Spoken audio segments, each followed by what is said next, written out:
Hi friends, myself Dipendra Khatri, Crown Director. Welcome back to my channel Vestige Vijaypath. आज wastage जयपथमा फेरि तपाईहरुको प्रश्नलाई लिएर आएको छु। प्रश्न पहिला गर्नुभएको छ जीवन गैरे ज्यूले गर्नुभएको छ। Hello sir, good morning. मेरो छोरी 8 वर्षकी हो, तर लाग्छ कि 3-4 वर्षको हो। पातली, हाइट पनि कम छ, कमजोरी पनि छ। यसको लागि कुन सप्लिमेन्ट लिँदा ठीक होला? यसको मतलब उहाँको बच्चा धेरै कमजोर हुनुहुन्छ, पातलो हुनुहुन्छ, शरीरमा खाएको लागिरहेको छैन, या त यसको अर्को कयौं कारण हुन्छ। किनकि उहाँले भन्नुभएको छ 8 सालको बच्चा, हैन? 8 सालको बच्चा प्राय निकै नै भागदौड गर्ने उमेर हो यो। बेसरी भागदौड गर्नुभएको हुन्छ।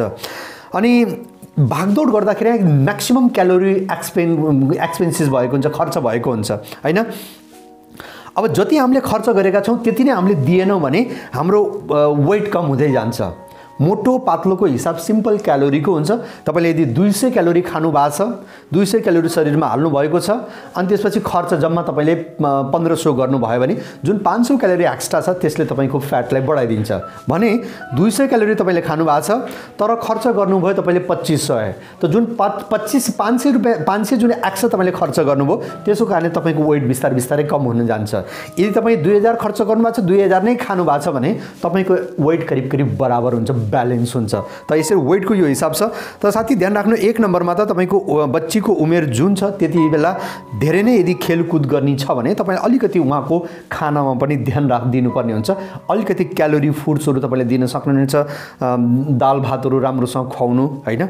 अनि क्यालोरी फुड यदि आसपासमा यस्तो हुन्छ नि, स्वीटहरु, त्यस्तो गुलियो केही चीजहरु खाने यदि राम्रो छ, राम्रो गुलियो खुवाउनु, केवल चिनी मात्र होइन। गुलियो चीजले पनि क्यालोरी बढ्छ, अलिकति वजन चाँडै नै बढ्छ, त्यसको लागि ध्यान दिन सक्नुहुन्छ। भने अर्को समस्या के हुन सक्छ भने खाएको चीज शरीरमा लागेकै छैन, हैन? त्यतिकै त्यो टोयलेटबाट नै गएको छ, त्यो शरीरमा लागेको छैन, एब्जर्ब भएको छैन। त्यस्तो यदि समस्या छ भने तपाईले 1 नम्बरमा त तपाईले यहाँनिर बच्चीलाई इन्भिगो प्रोटिन पाउडर दिनु होला। इन्भिगो प्रोटिन, हैन? किनकि अब 8 सालको भनेपछि अहिले नोनीहरु दिन पनि खाँदा त केही फरक पर्दैन, तैपनि त्यति उचित नहोला। फेरि क्याप्सुलहरु पनि खान पनि त्यति गाह्रो मान्छ। त्यो कारणले तपाईले इन्भिगो प्रोटिन पाउडर दिन सक्नुहुनेछ। भने अर्को प्रोडक्ट्स तपाईले कोलेस्ट्रम दिन सक्नुहुन्छ। कोलेस्ट्रम दिन सक्नुहुन्छ किनकि यो दुईटैमा यस्तो तत्त्व छ, उनीहरुको बिस्तारै भूख बढ्छ, शरीरमा त्यो ग्रहण गर्न योग्य हुन्छ। बच्चाहरुको लागि मेन यो छ। तपाईले ध्यान राख्नु होला, इन्भिगो प्रोटिन पाउडर दिँदाखेरि यसलाई दूधमा, हैन, दूधमा घोलेर दिने। अनि त्यसपछि दूधमा घोलेर दिँदाखेरिमा यदि बच्चालाई राम्रो लाग्छ भने 1 चम्चा त्यसमा चिनी पनि मिसाइदिन सक्नुहुनेछ, हैन? किनकि बच्चाहरु अहिले खेल्ने कुद्ने गरिरहन्छन्। त हुन त अलरेडी यो चकलेटी फ्लेभरमा छ। अझै यदि बच्चालाई राम्रो लाग्छ भने दूधमा अलिकति 1 चम्चा चिनी पनि मिलाएर तपाईले दिन सक्नुहुनेछ। बाकी यदि तपाईले खानपानमा राम्रोसँग ध्यान दिनुभयो भने यति दुईटा सप्लिमेन्ट्सले पनि यो उमेरका बच्चाहरुलाई राम्रै काम गर्छ, हैन? यति गर्दा पनि यदि भएन भने पछि तपाईले 1 टाइम नोनी दिन सक्नुहुनेछ। यो पछि बीचमा यो 1-2 महिना 2-3 महिना यो खुवाएर हेर्नु, आफ्नो खानपानमा ध्यान दिनु, त्यसपछि के रिजल्ट आउँछ त्यसको आधारमा फेरि अरु सप्लिमेन्ट्स म लेखाइदिउँला। त्यसको लागि म भन्दिउँला, फेरि तपाईले कमेन्ट गर्न सक्नुहुनेछ। पनि म अर्को एउटा क्वेशन लिँदैछु। क्वेशन गर्नुभएको छ सोनाली सिंह जीले, सायद यो हिंदी में। नमस्ते सर, मेरा नाम सोनाली सिंह है। क्या मैं 9 साल के बच्चे को वेस्टीज नीम और फ्लैक्स ऑयल दे सकते हैं? फ्लैक्स 9 साल के बच्चे, तो यसको मतलब तो यो छ कि 9 सालको बच्चालाई किन दिनु पर्यो, हैन? यदि 9 साल फ्लैक्स ऑयल को सट्टामा तपाईले 9 सालको बच्चालाई 12 साल भन्दा कम उमेरका बच्चाहरुलाई तपाईले इन्भिगो नै दिनु भयो भने पनि, हैन, इन्भिगो दिनु भयो भने पनि यसले काम गर्छ। किनकि यसमा चाहिने बच्चालाई चाहिने प्रोटिन पनि छ अनि यो डीएचए को साथमा छ। यसको कारणले शरीरमा इजिली यो सम्पूर्ण पोषणहरु पनि एब्जर्ब हुन्छ। त्यो कारणले तपाईले यो दिन सक्नुहुन्छ। यसमा ओमेगा 3 पनि प्लस छ। बच्चाहरुको माइन्डको लागि तपाईले फ्लैक्स ऑयल दिदै हुनुहुन्छ त त्यसको लागि पनि हो। त कयौं कामहरु यसले पनि काम गर्छ। दूधको साथमा तपाईले यो मिलाएर दिनु फ्लैक्स ऑयल को सट्टामा। किनकि अहिले सप्लिमेन्ट्सहरु सामान्य त्यहाँ साना बच्चाहरुलाई कमै दिँदा हुन्छ, त्यति दिनु पर्दैन, हैन? भने निमको लागि पनि भन्नुभएको छ यो पनि सप्लिमेन्ट्स 12-13 सालपछि दिँदा उपयुक्त हुन्छ। तर यदि दिनै पर्यो भने पनि हुन त कयौं बच्चाहरूको पेटमा किराहरू हुन्छ, त्यसलाई पनि निकाल्नको लागि प्राकृतिक रूपले त्यसलाई नष्ट गर्नको लागि पनि तपाईले निम दिन सक्नुहुन्छ। तर धेरै डोज नदिनु, एक पटक दिएर हेर्नु हैन। यदि उलाई त्यस्तो केही समस्या भएको छैन भने फेरि तपाईले दुई पटक पनि दिएर हेर्न सक्नुहुनेछ। यसको मतलब समस्याको मतलब यो हुन्छ कि कुन पोषणलाई मैले कुन उमेरमा डाइजेस्ट गर्न सक्छु हैन। हर अलग अलग उमेरमा अलग अलग पोषणलाई डाइजेस्ट गर्ने अलग अलग क्षमता छ, हो त्यो हिसाबले मैले कुरा गर्दैछु। त दिन पर्यो भने पनि एक अथवा दुई टाइम यो निमलाई दिन सक्नुहुनेछ। बाँकी फ्ल्याक्सोइलको सट्टामा तपाईले इन्डिगो प्रोटिन पाउडर दिनुपर्ने हुन्छ। यदि केही समस्याकै कारणले तपाईले फ्ल्याक्सोइल दिँदै हुनुहुन्छ भने बरु त्यसको सट्टामा फ्ल्याक्सोइलको सट्टामा तपाईले अर्को दिन सक्नुहुनेछ स्पिरुलिना। यसले पनि यसमा पनि किनकि GLA आदि अन्य कयौं पोषक तत्त्वहरू हुन्छ, त्यो कारणले यो पनि तपाईले बच्चाहरूलाई दिन 9 सालको बच्चालाई यो दिन सक्नुहुनेछ। 4-5 सालभन्दा तलकोलाई त दिनै पर्दैन। 4 सालभन्दा माथिकालाई केवल इन्डिगो प्रोटिन पाउडर तपाईले दिन सक्नुहुन्छ। यो एकदम आदर्श सप्लिमेन्ट, आदर्श प्रोटिन पाउडर हो भने बाँकी अन्य सप्लिमेन्ट्स क्याप्सुल फर्मका सप्लिमेन्ट्सहरू एउटा अर्को कोलेस्ट्रम छोडेर तपाईले 9 सालको बच्चा भन्नुभएको छ, फ्ल्याक्सोइलको सट्टा बरु कोलेस्ट्रम पनि दिन सक्नुहुन्छ। किनकि कोलेस्ट्रम पनि बच्चाहरूको लागि एकदम सर्वोत्तम एउटा सप्लिमेन्ट छ। यो तपाईँ यो क्याप्सुलै पनि दिन सक्नुहुन्छ बिहान बेलुका 2 टाइम। त यति ध्यान राख्नु होला। सायद बुझ्नुभयो होला। यदि कन्फ्युजन भयो भने अझै पनि तपाईले फोन कमेन्ट गर्न सक्नुहुनेछ।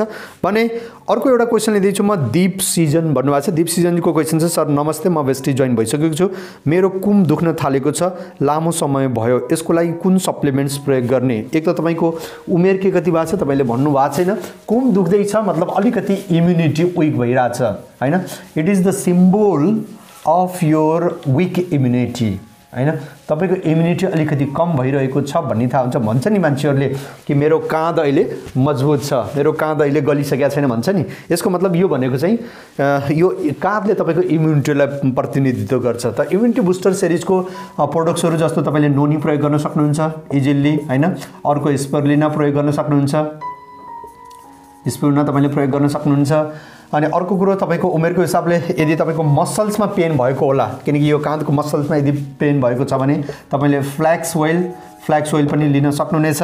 अनि अर्को कुरा हड्डीहरुमा यदि प्रब्लम भएको हुन्छ, हड्डीको डेन्सिटीहरु कम हुँदै गएको छ भने तपाईले क्याल्सियम पनि लिन सक्नुहुनेछ। त यसरी यदि प्रोडक्ट्सहरु तपाई यो मध्ये कुनै पनि प्रोडक्ट्स अथवा यो सबै प्रोडक्ट्स तपाईले लिन सक्नुहुनेछ। बिस्तार तपाईको किनकि यसले इम्युनिटीमा काम गर्छ, यसले पनि इम्युनिटी काम गर्छ। तपाईको यो नसा सम्बन्धी ओभरअल नर्भस सिस्टम र मसल्सहरुलाई मजबुत बनाइदिन्छ। त्यसपछि यो क्याल्सियमले पनि काम गर्छ। अर्को एउटा तपाई अझै सिरियसली गर्न चाहनु भयो भने कोलेजिन पनि तपाईले लिन सक्नुहुन्छ। यसले पनि तपाईको हड्डी अनि मसल्स हड्डीका मसल्सहरु, हड्डीमा जोडिएका मसल्सहरु यो सम्पूर्णलाई पनि मजबुती प्रदान गर्छ। यसरी तपाईको एक मसल्सलाई यदि मजबुत गर्यो भने यो तपाईको दुखाइ कम हुन सक्छ। भने यसमा अन्य कयौं तत्त्वहरु छ जुन तत्त्वमा तपाईको दुखाइ कम गर्ने पनि क्षमता छ, नेचुरल तत्त्वहरु। त्यो कारणले तपाईले यो सप्लिमेन्ट्सहरु प्रयोग गर्न सक्नुहुनेछ। यो मध्ये तपाईले कोलेजिन के हो, यसको डिटेल्समा यसको अन्य के बेनिफिट्स छ त्यसलाई हेर्नको लागि तपाईले आई बटनमा क्लिक गरेर हेर्न सक्नुहुनेछ। भने क्याल्सियमको लागि पनि अथवा यो जति पनि प्रोडक्ट्सहरु छ यो प्रोडक्ट्सको एउटै लिंक छ, प्लेलिस्ट एउटा लिंक मैले आई बटनमा हाल्दिएको छु। त्यसमा तपाईले क्लिक गरेर सम्पूर्ण प्रोडक्ट्सको बारेमा तपाईले डिटेल्समा स्टडी गर्न सक्नुहुनेछ। भने म एउटा अर्को क्वेशन लिँदै छु। क्वेशन गर्नुभएको छ सचिन बिसीज्यूले, सर मुखमा पिम्पलको लागि कुन युज गर्दा राम्रो होला?